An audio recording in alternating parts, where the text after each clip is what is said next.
Allah subhanahu wa ta'ala insan balasın dünyaya jaratıp niyamatlardı, beleklerdi öte köp siz menen bizge bergen. Wa in ta'uddu ni'matallahi la tuhsuha. Eger al niyamatlardı esepteseňer, esebine jetpeysiňer dep Allah Taala berekeli Kur'anında aytat. Oşol niyamatlardan birösü urmatı tuğan insan balasının kiyim kiyüsü. Bul da niyamat. Janawarlar siyaktуу je başka hayvanlar siyaktуу urmatı tuğan adamlar kiyimsiz жүрбөйт. Albatta al insanın bir özgöçölügü, akıllı ekendiginin belgisi. Allah subhanahu wa ta'ala kiyimdi emne üçün sizlerge berdik degende ayatta, özünün ayatında aytat. Allah subhanahu wa ta'ala siminen bizge kiyimdi avratты, uyattуу жерлерди жабуу üçün, jana zinat, koozdonуу üçün berdik dep aytat.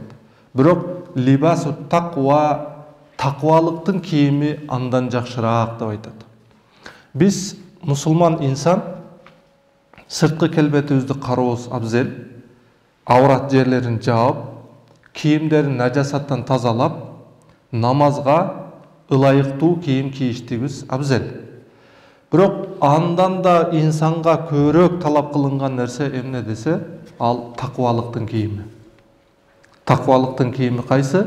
İnsan жүргөндө турганда бул жашоодо таквалыкты тандоосу. Уяттуу иштерди кылбоосу. Уяттуу сөздөрдү сүйлөбөө.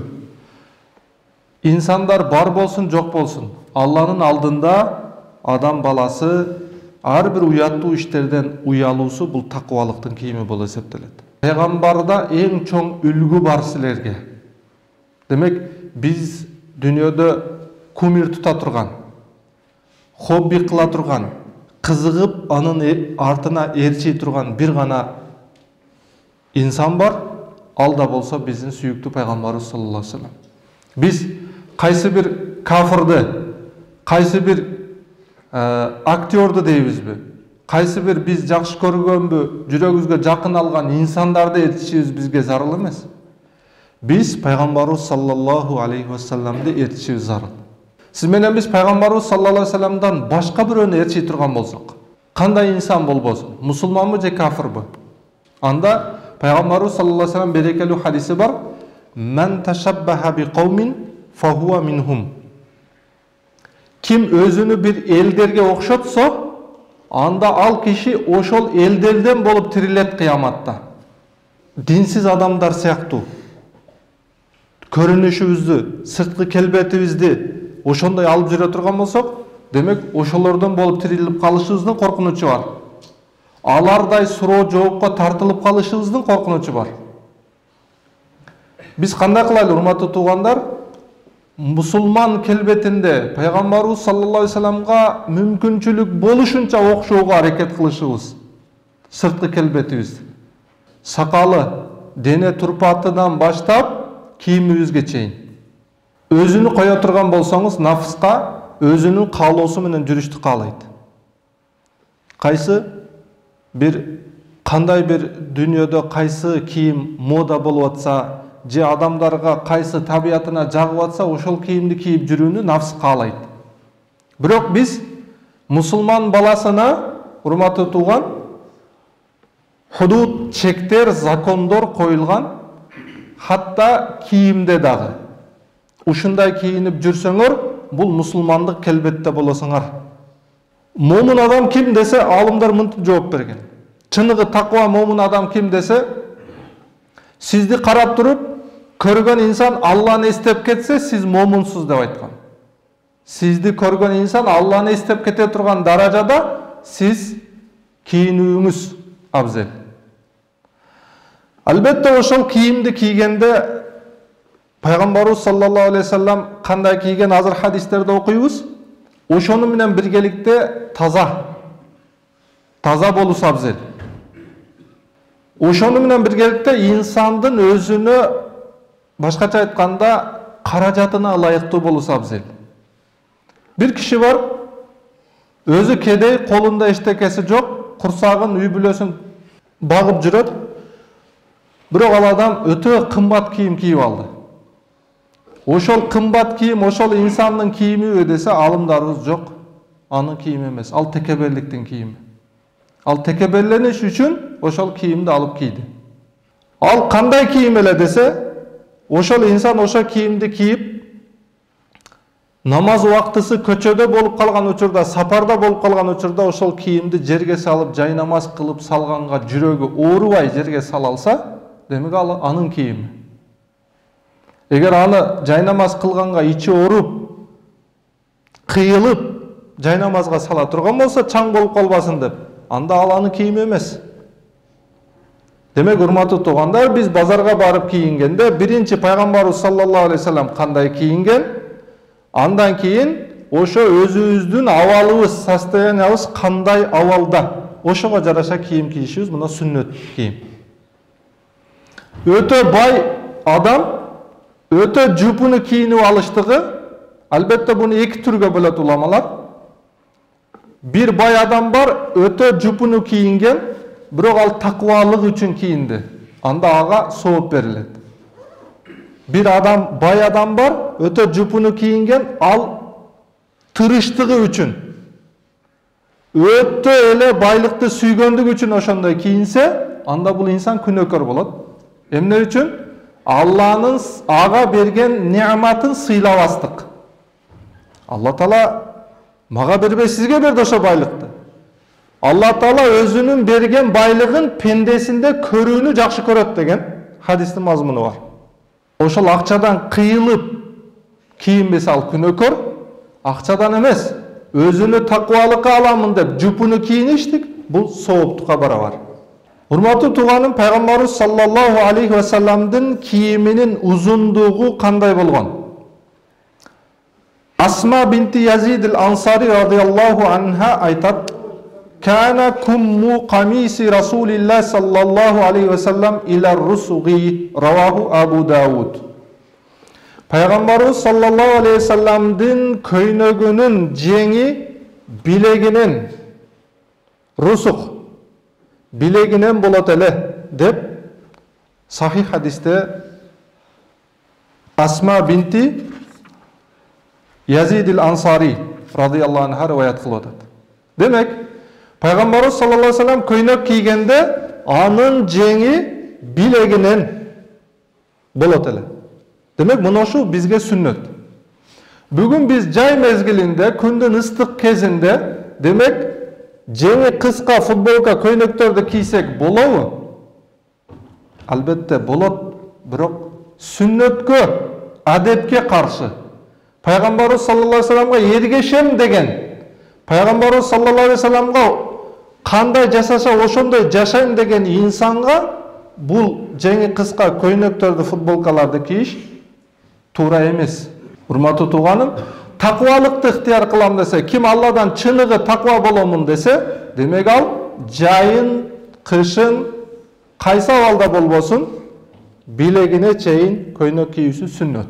Аби Хурайра разияллаху анху риваят кылган хадисте пайгамбарыбыз саллаллаху алейхи вассалам айтат: "Ла яндуруллаху яумал кияма иля ман жарра идараху батаран", муттафакун алейх. Пайгамбарыбыз саллаллаху алейхи вассалам айтты: Алла Таала кыямат күнүндө бир адамга рахмат назары менен карабайт, сүйүп карабайт. Кайсы адамга? Иля ман жарра изараху батаран, шымын кызылашыгынан, топугунан ылдый кылып, жерге сүдүрөп, кибирленип кийип жүргөн адамды Алла Таала назары менен карабайт. Урматтуу туугандар, Алла субхана ва таала назары менен карабайт. Биздин мазхаб, Ханафи мазхабы, адам баласы жөн жашоодо көчөдө басып баратканда шымы кызыл ашыктан, тобугунан ылдый болуп кала турган болсо, муну макрух амал. Макрух тахрими. Макрух танзихи деп коет, экиге бөлүнөт. Жеңил макрух, оор макрух. Бири арамга жакын, бири арамдан алыс. Көчөдө жүргөнүңүздө шымыңыз жерге сүдүрөлүп, ошондой текебелик менен жүрсөңүз, анда сиз макрух танзихи, арамдан алысыраак амалды кылып жатасыз. Ал эми намазда туруп шымыңыз ылдыйга түшүп калса, makruh tahrimi, aramga жақын амал кылдыңыз деп биздин мазхаб ушинтип айтат. Мусулман адам аракет кылалы, Пайгамбарыбыз саллаллаху алейхи вассалам кандай көрсөтүп жатат, шымды кандай кийгенди. Ошондо Абу Хурайра разияллаху анху риwayatында ма асфала минал каабай минал изар фа финнари. Кызыл ашыгынан ылдый кылып кийген шымды дайыма ушинтип кийип жүргөн адамдар тозокто болот. Муну Бухари рахматуллахи алейхи риwayat кылган. Биз акылыбызга сала турган болсок, кандай кийсек дагы бул эмне болуптур? Ылдый кийебизби, үстүдө кийебизби? Урматтуу тууганым, сиз менен биздин акылыбызга курулган эмес дүнүйө. Хатта биздин кийимибиз да биздин акылыбызга курулган эмес. Бул шарият чектеген амалдар, шарият көрсөткөн кийимдер.